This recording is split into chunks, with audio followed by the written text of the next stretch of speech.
અત્યારે આપ સૌ જાણો છો તેમ ચૂંટણીઓના ફોર્મ બધાના ઓકે થઈ ગયા છે। ત્યારે ભારતીય જનતા પાર્ટી તરફથી એન કેન પ્રકારે સત્તા હાંસિલ કરવા માટે કોંગ્રેસના ઉમેદવારોને સામાજિક, આર્થિક, માનસિક અને દાદાગીરીથી પ્રેશર કરવામાં આવી રહ્યું છે।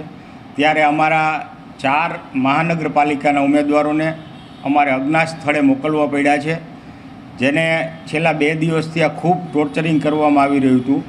ત્યારે આજે ભાજપ સત્તાના મોહમાં પ્રજાને પોતાનો મતનો અધિકાર છીનવી અને પોતાની તાકાતથી પ્રજા પાસે મત માંગવા ન જવા પડે અને તાકાતથી, પૈસાથી, સત્તાથી સીધી સત્તા હાંસલ કરી લેવી છે।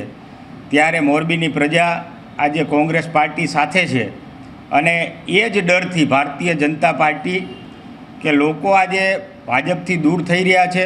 સ્થાનિક સમસ્યાઓ પુષ્કળ છે। છેલ્લા 30 વર્ષથી આ ભારતીય જનતા પાર્ટીનું મોરબી મહાનગરપાલિકા, નગરપાલિકા હતી ત્યારે શાસન હતું અને લોકોના કામ કરી નથી શક્યા।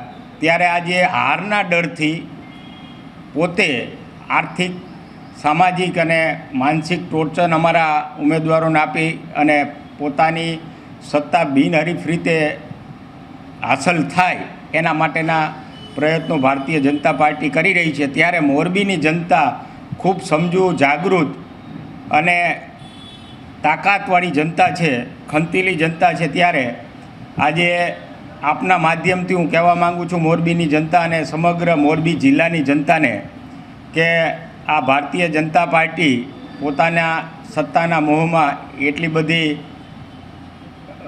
પ્રજાના મતનું વેચાણ, ખરીદ વેચાણ સંઘ સમજી લીધું છે। ત્યારે આવતા દિવસોમાં 26 તારીખે મતદાન છે, તો પોતાની તાકાત બતાવવા માટે તમામ મોરબીની અને મોરબી જિલ્લાની જનતાને અમારી નમ્ર અરજ છે કે આવા માણસોને આપ ઓળખો।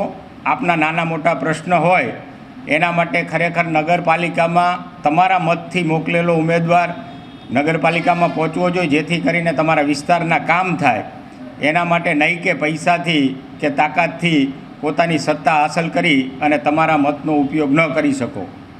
એટલે આપ સૌને, મોરબીની જનતાને વિનંતી છે કે આવા માણસોને ઓળખો અને તમારા મતના અધિકારથી આવા જે કાંઈ ઉમેદવારો છે એને દૂર કરો। મોરબી મહાનગરપાલિકામાં અમારા 4 ઉમેદવારો છે, ward number 1, ward number 11, ward number 12, ward number 13 અને માળિયા તાલુકામાં પણ અમારા 3 ઉમેદવારો તાલુકા પંચાયતના છે, જેને અમારે અજ્ઞાત સ્થળે લઈ જવા પડ્યા છે। હજી આ લોકો સામાજિક અને માનસિક પ્રેશર નાખી રહ્યા છે। વધુ જો ટોર્ચરિંગ કરવામાં આવે તો અમે કાયદાકીય રીતે ફરિયાદ પણ કરશું અને એની સામે ખુલીને કોંગ્રેસ પાર્ટી લડતમાં ઉતરશે અને આજે સમગ્ર મોરબીની જનતા કોંગ્રેસ સાથે છે। એટલે અમારે કોઈ ડરવાની જરૂરિયાત નથી, પણ અમારા ઉમેદવારોને જે પ્રેશર આપી રહ્યા છે સામાજિક, માનસિક અને બીજા ડરથી, તો અમારે આજે આ પરિસ્થિતિ આવી છે ત્યારે અમારે અજ્ઞાત સ્થળે લઈ જવા પડ્યા છે।